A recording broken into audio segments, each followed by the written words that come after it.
need to hear from my Creator, from God, every day.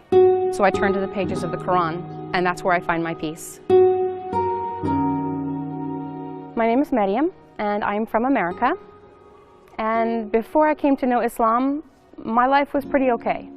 I thought I was fine. I was happy, kind of.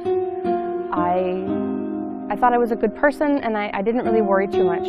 I had been trying to find a religion to suit me because I wanted a connection with my Creator, but I couldn't find one that didn't have too many contradictions and too many questions.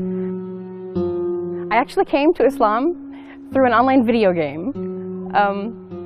I had seen one girl in my university. She wore hijab, and I watched her every day, and I kind of fell in love with the idea of hijab. There was a time when she spoke to a classmate and explained why she wore the hijab, and I just fell in love with the idea of somebody being judged for who they are instead of what they look like. And then later, while I was in this video game, I found a group of men in the game that treated people very differently. They had a lot of respect for people, and especially respect for women. And one of those men came to me one day and said, "You need to be a Muslim." I didn't even know how to respond to that. It had never been something I'd ever considered. And I told him that, and he said, "Then just read." So I downloaded a copy of the Quran in English and started reading, and I couldn't quit reading. And then I was downloading books about new Muslims and what they need to know. And I came upon the idea of the Shahada, and it explained what the Shahada means. And after I read that portion,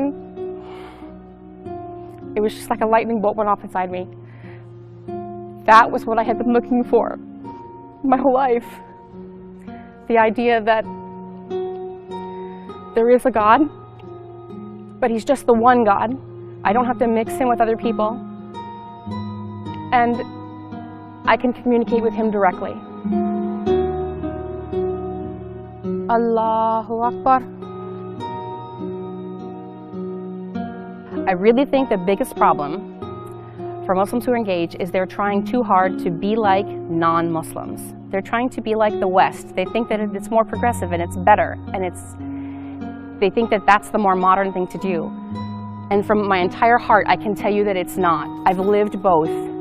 To do things the way Islam has set it up, the way Allah designed it for us, it's so much more beneficial for everybody involved. The biggest advice I would give to engaged couples: follow the Sunnah. Keep your relationship halal. Don't be alone. Stay away from zina in every form. And slow down. People are so concerned about how people look and what their physical relationship is like that they forget that they're building a life, not just a wedding and a marriage.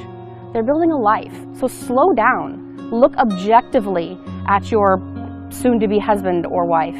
Look at them and see how they engage the world.